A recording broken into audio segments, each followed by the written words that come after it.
Atenció, molt bon dia, benvinguts en aquesta setmana de cultura catalana a Castres. Aquí estem tots reunits ja per començar aquest espai que avui, aquest matí, resulta que intentarem que sigui dels països catalans. Benvinguts i bonjour a les auditeurs de la Ràdio de Catalunya Nord, de les ràdios lliures de Castres, de Ràdio Rels de Perpinyà, de Ràdio Castellet de Perpinyà, de Ràdio País de París, i benvinguts, bon dia. D'abord, bonjour à tous nos amis de la Catalogne, qu'elles soient de nord ou sud, à nos collègues aussi des radios locales de Perpignan.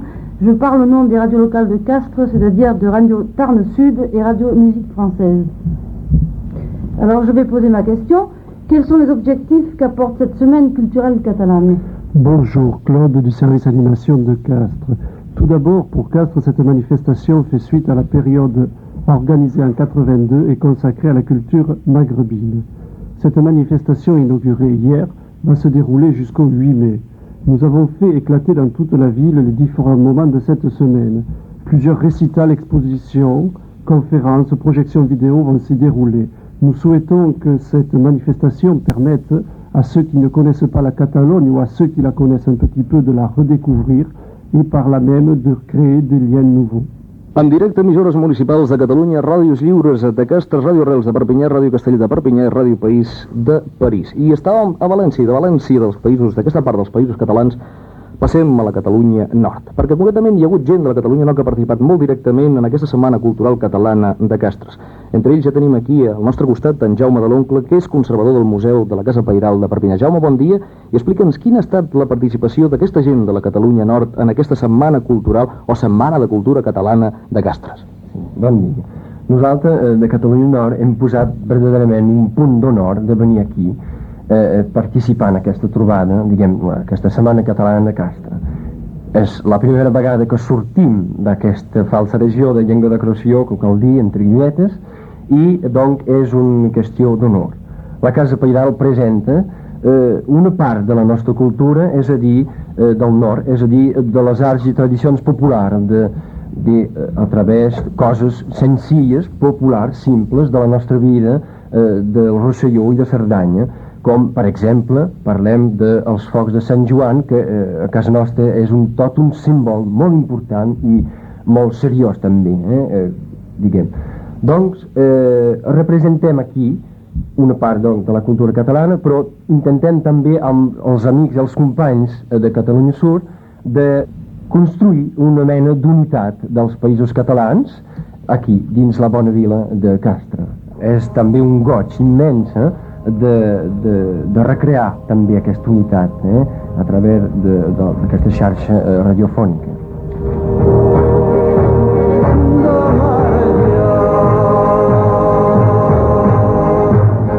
Efectivament, també per nosaltres, per les emissores municipals de Catalunya, és un factor important que tots estiguem plegats aquí en una mateixa taula, que les emissores que anteriorment esmentàvem, que totes les emissores, com emissores municipals de Catalunya, les ràdios lliures de Castres, Ràdio Reus de Perpinyà, Ràdio Castellet de Perpinyà i Ràdio País de París, estiguem aquí en directe i a més d'una manera molt clara per un objectiu comú, que és senzillament el trencar d'una manera les fronteres que ens havien vingut separant durant molts anys. Jo, per la meva part, per part d'emissores municipals de Catalunya, res més tan sols aquesta forta abraçada en la que acollim el que és la filosofia, recordem, dels països catalans.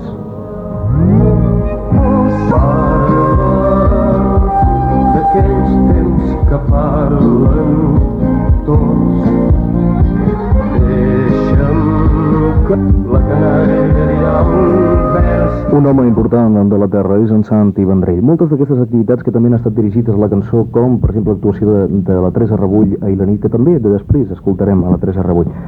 Moltes, com dèiem, moltes activitats. Des de Castres i com a organització, penso que heu de cloure d'alguna manera vosaltres el programa per fer a manera de resum el que han estat aquests actes culturals dins d'aquesta Setmana Cultural a Castres. En conclusion, pour Castres, cette semaine est un premier temps fort.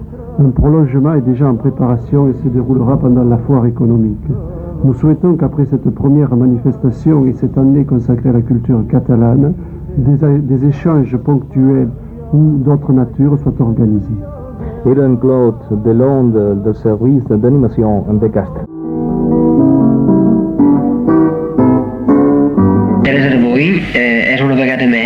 ambaixadora amb d'altres, com la Casa Pairal i d'altres, d'una part de la cultura catalana aquí, i és a dir, i també de la cançó, evidentment, de la cançó catalana. És una missió que és molt agradable per tu i ens podrem parlar. Molt bé, molt bé. Sí, clar, és molt agradable, al mateix temps me vaig proposar de cantar com un mitjà de sensibilitzar a la gent que existíem, que teníem una cultura.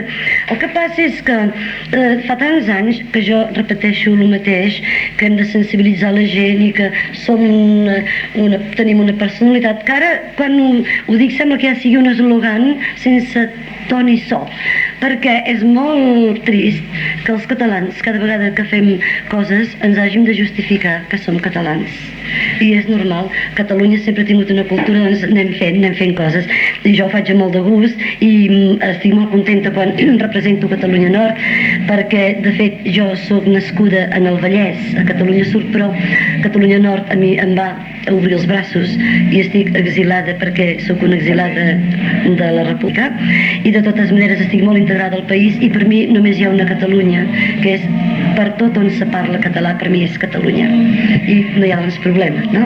Doncs, de fet, per respondre, sí, disfruto molt representant la cançó catalana. Actues més a l'estranger que dins el teu país, potser.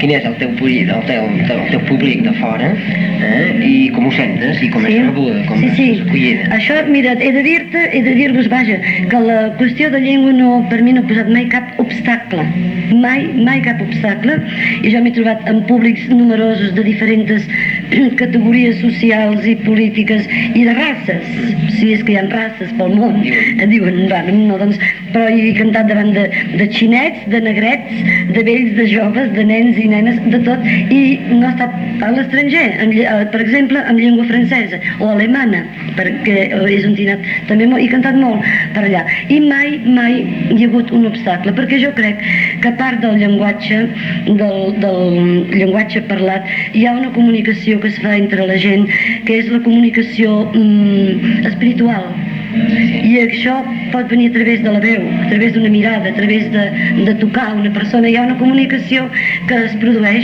i això és el més gran per mi, no? Que la gent senti aquesta comunicació, i estic segura que la provoco i jo la sento després dels altres. Jo vull donar una cosa, però de fet jo rebo molt. Quan cantes de fora, de la teva Catalunya, tens un missatge a fer passar, particular. Sí, naturalment. El missatge principal és el missatge de dir-ho en català, perquè es vegi que hi ha una poesia catalana, car la cançó és un element molt important per fer conèixer els poetes, que ja veus que avui aquí els he fet conèixer el Sebastià Pons, el Joan Moré, i no he pogut fer-ne conèixer més perquè no hi ha temps de cantar tantes cançons com tinc. És un mitjà per expandir, doncs, el llenguatge i la poesia catalana. I per mi, bé, no sé si et responc bé, però és la tasca que sempre m'he proposat. És un element de divulgació de la poesia i també, doncs, de sensibilització de la gent, que perdi la por de que, doncs, tenim una llengua perfecta i preciosa, que és tan bonica com les demés quan la parlem. Què penses d'aquestes iniciatives, com la d'avui, aquesta Setmana Catalana de Castre? Jo ho trobo molt bé, a condició que aquestes iniciatives no siguin una cosa superficial i per quedar bé.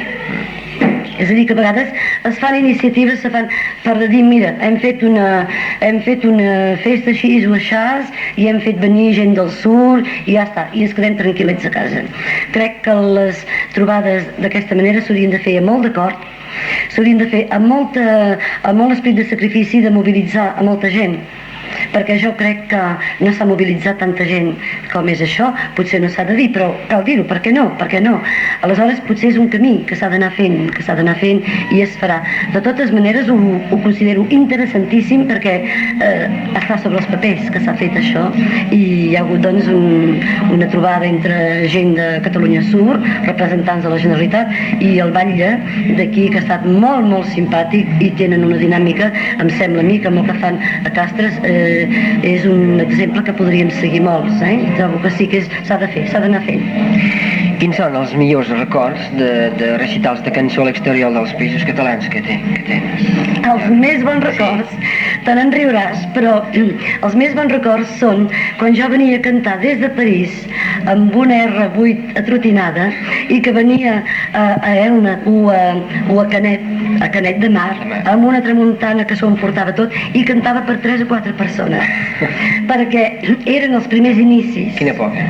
Això era l'any 70-72 i primer jo ja havia sentit a parlar d'en Jordi Barra, però després no vaig sentir-ne parlar més, i el Lluís Llach va venir alguns altres, en de Dies, i a mi em cridaven des de París, perquè vaig començar a París, ja començar a cantar en català, i el Maiol em feia venir a Catalunya Nord, i aleshores per a mi allò és una cosa a dins del meu trajecte, a dins de la cançó, que no oblidaré mai perquè era molt petit i hem pogut anar veient com tot ha anat creixent, i avui dia doncs ja veus que tenim tants bons cantaires a Catalunya Nord, els podria anomenar tots, però tots ja sabem qui són i no faig cap exclusió de ningú, i això és molt positiu i és el treball que s'ha de continuar fent. Molt bé.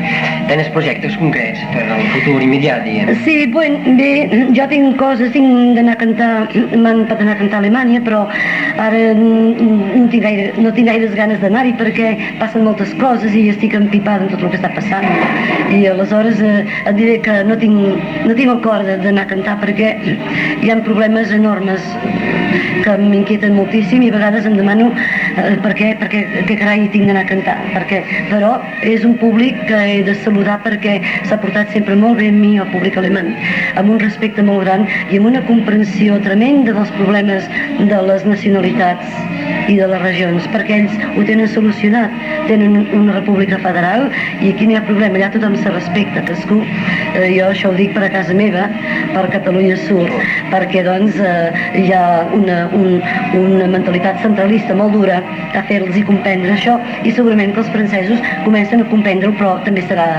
serà llarg.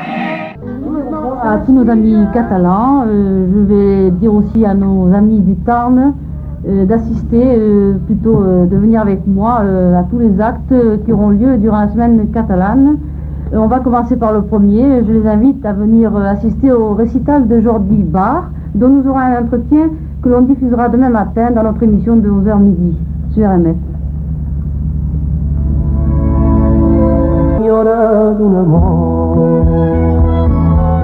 I entre les fulles d'un llibre la guardaràs. El 23 d'abril és molt significatiu justament per tots els catalans, no tan sols els catalans de la Catalunya Sud, sinó també de la Catalunya Nord, aquests països catalans, que el dia 23 tenim quelcom en especial, una rosa i un llibre, la cultura que representa un poble.